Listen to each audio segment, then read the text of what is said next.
Krishna. Thank you, sir. Thank you very much. We should all be happy that our economy is in the top 5 across the world, sir. But we should be really concerned with regards to the position of ports and maritime industry, which is standing at 18th in the world, sir. It needs a lot of improvement because Government of India is talking about 5 trillion economy, PLI scheme, Atmanirbhar Bharat, manufacturing hub. If all these things has to happen, this position of ours has to increase, sir, and our facilities in the seaports and marine industry has to increase, sir. Ministry has been allocated 33% less budget, sir, when compared to last year. So when we are saying that this infrastructure has to be increased, I don't know how it is going to be achieved, sir. Even for the Sagar Mala projects, which is a flagship of this government, it was only provided 360 crores, sir, while which is a mere 52% of its projected requirements, sir. For the development of minor ports, there is a huge shortfall, sir. Demand by the ministry was 128 crores. Allocation was only 52.79 crores, sir.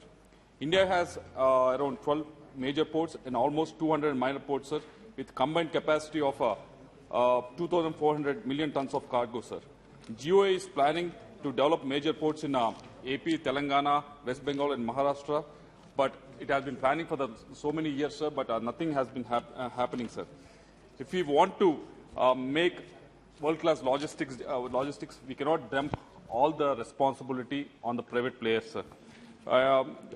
It's easy to dump everything on them and wash our hands off, but GOA, Government of India, needs to hold handhold if we are planning to for the ports of the future, sir.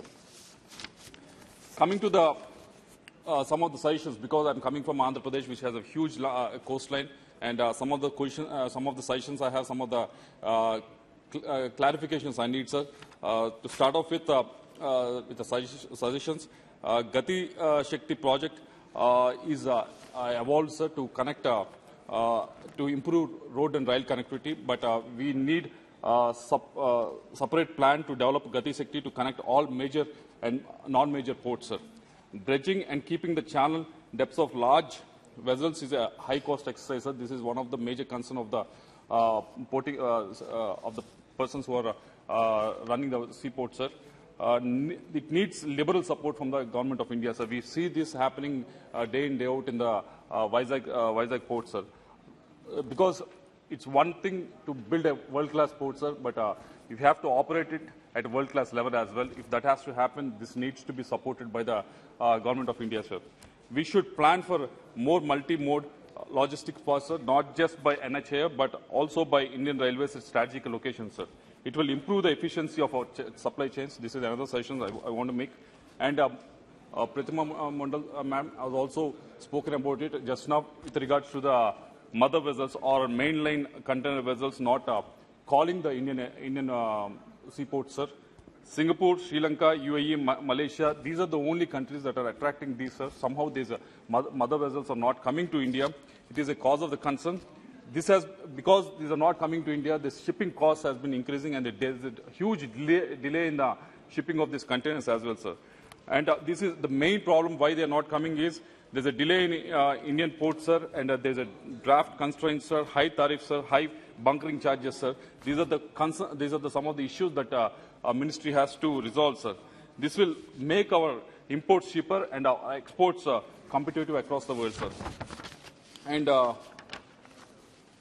this government is talking a lot about the one nation, one card. Recently we have passed a bill combining both Aadhaar card with the voter ID card. And we're talking all of that. But, sir, with coming to the ports, there are many different types of service providers in the ports, sir. Be it in government or private ports such as custom house agents, freight forwarders, stevedores, truck operators, loading and unloading agencies. We should also think of one nation and one registration policy for all these different types of service providers, which should help these service providers to operate in any Indian port, sir. Uniform KYC and registration policy for these service providers should be provided, sir, should be made, and they should all be brought under one platform, sir. I hope the ministry will do it as soon as possible, sir. And We have seen, if you go to the Delhi airport, we see there's a Aero City, and even in the Hyderabad airport, we see a Aero City, but we should also plan for the port cities as well, sir. Development of port cities with the separate industrial and warehouses and residential zones are the need of the hour, sir. These would support the growth of ports in an organic and in inclusive manner, sir.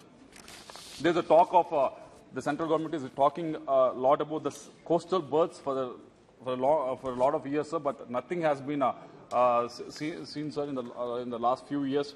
There's almost 7,500 kilometers of coastal line available in the country, sir. But we need to give impetus to develop coastal belts in all major and non-major ports and increase coastal movement, sir. This is the need of the hour, sir. And also, with regards to there's a huge talk. There's a lot of members who have spoken about inland cargo movement, sir. For that to happen, we need to have a barge policy, sir. The barge policy is not evolved in our country. It needs to be evolved and it needs to be brought out as soon as possible, sir. And another major suggestion is, sir, there are more than 20 ministries of government of India and state governments have to give approvals for the functioning of a new port, sir. The shipping ministry should come out with a single window policy wherein all requisite approvals for smooth operating of a port shall be given in a time frame manner, sir. Other day we were listening to Gadkari ji, sir. He was talking about how he has brought almost 50 services with 50 services under the RTO into the digital format, sir. Maybe ports ministry also will take a leaf out of his book and try to implement it, sir. As a member of parliament from Andhra Pradesh, sir, it is a major demand coming from Andhra Pradesh, sir. This has been a promise made by this house during the state bifurcation, sir. That is establishment of a major port at Dugirajapatnam, sir. But due to the non-feasibility, they have changed the location to the Ramayapatnam, sir. For the construction of the port, AP government has already identified 3,000 acres of land there, sir. We have been requesting it for so many years. We have been pursuing for this for so many years. We request the central government to make the port at Ramayapatnam the promise you have made in this house, according to AP Regulation Act, as soon as possible, sir. Thank you very much.